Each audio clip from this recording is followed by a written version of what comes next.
Jangan lupa subscribe di YouTube channel Metro TV News dan juga nyalakan notifikasinya. Sejumlah barang bukti berupa senjata tajam dimusnahkan dengan cara dibakar oleh Kejaksaan Negeri Jeneponto. Barang bukti kasus narkotika jenis sabu juga turut dimusnahkan.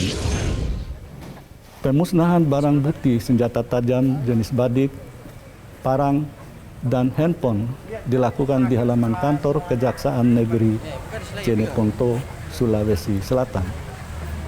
Pemusnahan dilakukan dengan cara membakar barang-barang sitaan ini. Tak hanya barang bukti dari kasus pidana umum, Kejaksaan Negeri Jeneponto juga menghancurkan barang bukti berupa 120 gram narkotika jenis sabu beserta alat hisap. Kegiatan ini adalah pemusnahan barang bukti ketiga kalinya dilakukan oleh pihak Kejaksaan Negeri Jeneponto sebagai upaya pencegahan penyalahgunaan barang sitaan. Melakukan pemusnahan terkait dengan perkara-perkara yang sudah inkrah 6 bulan terakhir ini terhitung dari Juni sampai dengan November. Apa-apa saja itu yang dimusnahkan, Pak? Dimusnahkan ada berupa narkotika beserta alat-alatnya, kemudian ada beberapa item pakaian, parang, batu yang diperoleh dari tindak pidana umum lainnya. Kalau Warga desa di Kabupaten Polewali Mandar, Sulawesi Barat, setiap hari terpaksa harus bertaruh nyawa menyeberangi sungai saat akan beraktivitas keluar dari desa. Hal ini dilakukan lantaran tidak ada jembatan yang menghubungkan sejumlah dusun di desa ini.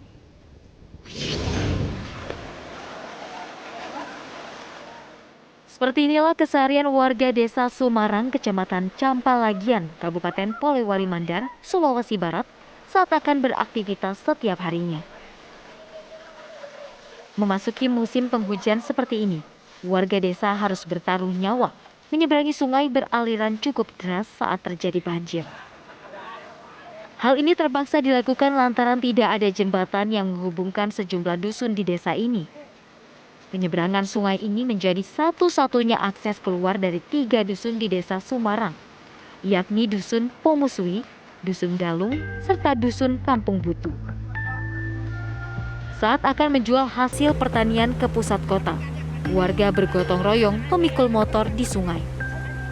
Warga juga membantu anak-anak ataupun wanita yang hendak menyeberang agar tidak terseret arus sungai. Saat air sungai meluap, sejumlah siswa dari 3 dusun yang akan berangkat menuju ke sekolah mengaku sering terlambat. Bahkan pakaian mereka sering basah saat tiba di sekolah. Tidak terhambat pergi ke sekolah. Iya. Jadi Tidak jadi ke sekolah. tidak jadi ke sekolah kalau meluap air begini. Iya. Sering-sering begini semenjak musim hujan deh. Iya. Nanti gurunya enggak marah di sekolah kalau enggak datang. Dimengerti ya? Iya. Sejumlah warga mengaku kondisi ini sudah berlangsung sejak lama, lantaran memang di jalan ini belum pernah dibangun jembatan oleh pemerintah setempat. Tiap hari. Ini akses satu-satunya kan? Tidak ada akses lainnya? Tidak ada. Ini kalau kondisi begini, memang harus diangkat begitu. Iya memang karena ini sudah mendingan. Pernah tidak Pak tidak bisa menyeberang karena arusnya lebih deras dari Jakarta? Pernah? Kalau airnya naik begini jam 10 malam baru bisa selesai. Terus penyeberangan. Warga mengaku sudah beberapa kali mengajukan bantuan kepada pemerintah agar dibangunkan jembatan. Warga berharap pemerintah bisa membangunkan jembatan sehingga perekonomian di desa berjalan dengan lancar. Dari Polewali Mandar, Sulawesi Barat, Asrianto, Metro TV.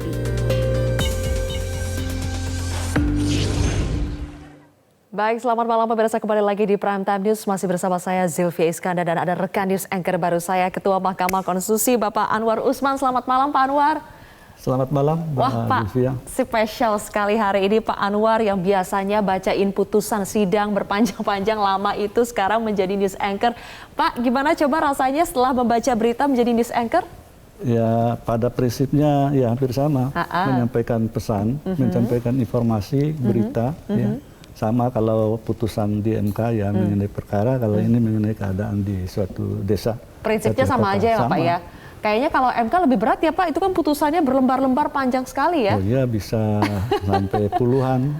Puluhan Bahkan kalau lembar. seluruhnya itu ya bisa seratusan. Oke, pengalaman yang baru untuk Pak Usman, tapi nggak baru-baru amat karena sudah biasa baca putusan di sidang MK. Pak, saya tadi dengar, kita kan ngobrol-ngobrol ya Pak sebelum mulai, Pak Anwar katanya biasa nonton Metro TV, terutama setelah pulang kerja ya Pak. Boleh ceritain dong Pak, sudah menjadi penggemar Metro TV sejak kapan Pak Anwar? Ya, jadi sejak Metro lahir 21 tahun yang lalu. Wow. Karena saya memang haus akan berita. Oke. Nah, kebetulan Metro ini kan TV berita pertama di Indonesia. Ya, sekarang pun kalau misalnya saya ada yang ketinggalan seperti acaranya Mbak Zulfia sore ini, ya, saya kan ada ulangan. Rerunnya nonton ya Pak? Oke, karena biasanya pulang dari MK udah malam ya Pak? Saya biasa pulang malam, jarang pulang sore apalagi siang. Dan katanya kalau nonton Metro TV itu biasanya sebelum tidur sampai ketiduran ya Pak? Sampai ketiduran. Gitu. Oke, ini pengalaman Pak Anwar ya selama menjadi penggemar Metro TV 21 tahun terakhir. Tapi saya sekarang ingin tanya suka duka Pak Anwar selama menjadi Hakim Konstitusi selama kurang lebih 10 tahun ya Pak.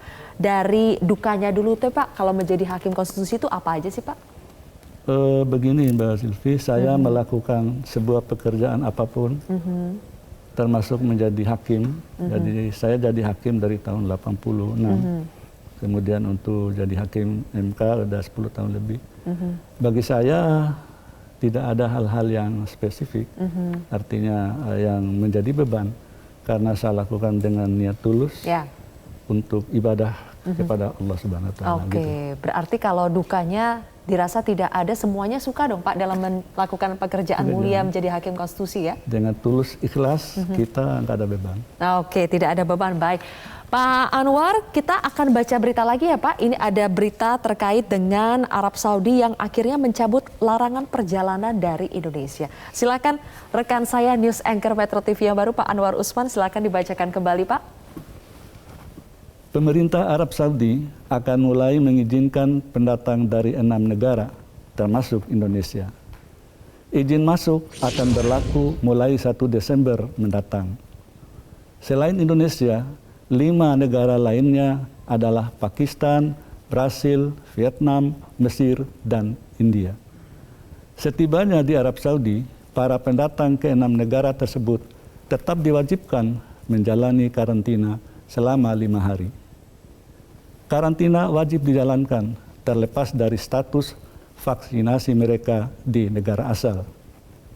Pengumuman ini dikeluarkan berdasarkan pembaruan terhadap situasi COVID-19 di Arab Saudi dan global. Dengan aturan ini, pendatang dari Indonesia, termasuk jemaah haji, jemaah umroh, tak perlu lagi transit di negara ketiga untuk pergi ke Arab Saudi. Sebelumnya Indonesia masuk dalam daftar negara yang dilarang masuk Arab Saudi karena tingkat penularan dan angka kematian COVID-19 yang tinggi.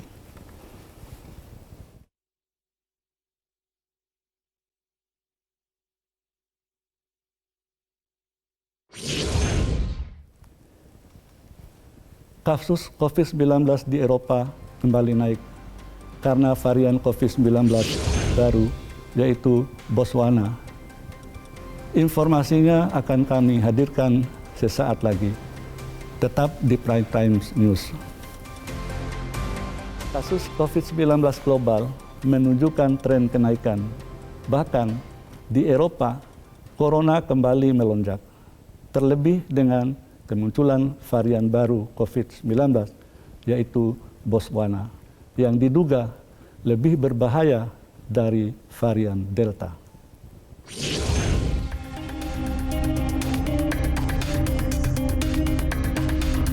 Kondisi COVID-19 di Eropa semakin menggila.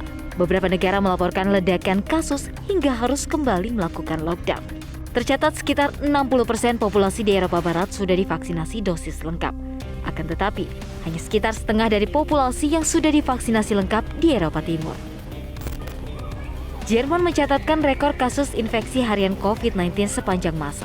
Tren kenaikan kasus terus terjadi, hingga pada hari Kamis kemarin menembus angka 74.579 kasus. Jerman pun melaporkan jumlah kasus kematian yang sudah menyentuh angka 100.000 jiwa. Sama halnya dengan di Jerman, di Belanda kasus COVID-19 juga kembali meroket dalam 1 bulan terakhir, dengan rekor mencapai 22.184 kasus yang dilaporkan kemarin. Sejumlah rumah sakit mulai kewalahan menghadapi lonjakan kasus. Padahal 84% populasi di negeri kincir angin tersebut sudah divaksinasi. Belanda pun memberlakukan lockdown parsial sejak 13 November lalu untuk menekan kasus positif. Belgia alami lonjakan kasus corona sejak sebulan lalu. Meskipun pemerintah telah memberlakukan pembatasan pergerakan orang selama beberapa waktu kebelakang, namun infeksi terus meningkat dengan lebih dari 20.000 kasus dilaporkan setiap harinya selama seminggu kebelakang. Negara lainnya yang juga melaporkan kasus tinggi di Eropa ialah Italia, negara dengan angka kematian tertinggi kedua di Eropa dengan total mencapai 132.000 kematian akibat corona juga mengalami hal serupa. Mulai Rabu lalu, pemerintah Italia memberlakukan pembatasan lebih ketat untuk 20 kota dengan tingkat infeksi tinggi dan vaksinasi rendah. Mengingat angka kasus harian pada Kamis kemarin sudah menyentuh angka di atas 13.756 kasus. Inggris juga tidak kelewatan mengalami lonjakan kasus corona. Kasus harian di sana sempat menembus 50.000 kasus dalam sehari, dan pada Kamis kemarin melaporkan 39.000 lebih kasus baru. Pemerintah Inggris pun mulai mewaspadai kemunculan varian baru corona yang muncul di Afrika Selatan. Galur ini awalnya terdeteksi dalam 3 pasien di Botswana, sehingga dikenal dengan varian Botswana. Sementara itu, para peneliti kini dalam kewaspadaan tinggi, karena seorang pasien yang terkonfirmasi positif varian Botswana telah menerima 2 dosis vaksin COVID-19. Baik pemirsa, setelah tadi kita simak bagaimana di Eropa kembali dilanda gelombang COVID-19, sekarang dalam kaitannya dengan persidangan di MK, Pak Anwar, selama ini bagaimana Pak dampak pandemi COVID-19 terhadap persidangan di MK? Apakah mengganggu tata cara persidangan Pak? Ya, itu seperti yang saya sampaikan tadi bahwa untuk mengatasi pandemi COVID-19 ini, Mahkamah Konstitusi telah siap karena jauh sebelumnya telah melakukan persidangan jarak jauh, sehingga tidak memerlukan kehadiran para pihak yang berperkara. Jadi metode online itu sudah dilakukan sejak berapa tahun terakhir Pak? Udah lebih dari 10 tahun. Oke. Baru-baru MK berdiri sudah dimulai. Oke, jadi persidangan bisa dilakukan secara online ya Pak, dalam Betul. hal pemeriksaan saksi-saksi terkait. Tapi kalau misalnya dari durasi kemudian Pak, kemudian bagaimana hakim menjaga stamina ketika COVID-19, karena kan bagaimanapun hakim tidak bisa sepenuhnya bekerja dari rumah ya Pak, tetap harus hadir secara fisik ketika Betul. sidang. Jadi kami mempersiapkan diri dengan ya kebetulan pihak Kesekjenan Mahkamah Konstitusi cukup tanggap menyiapkan segala macam yang diperlukan untuk mengantisipasi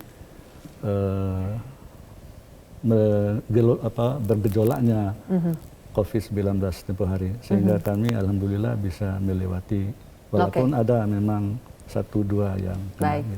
Oke, terakhir Pak Anwar, dalam rangka hari ulang tahun ke-21 Metro TV, boleh dong Pak harapan untuk Metro TV di usianya yang ke-21 dari Ketua MK? Saya perhatikan selama ini Metro TV maupun media Indonesianya ya cukup aktif memantau persidangan di MK, cukup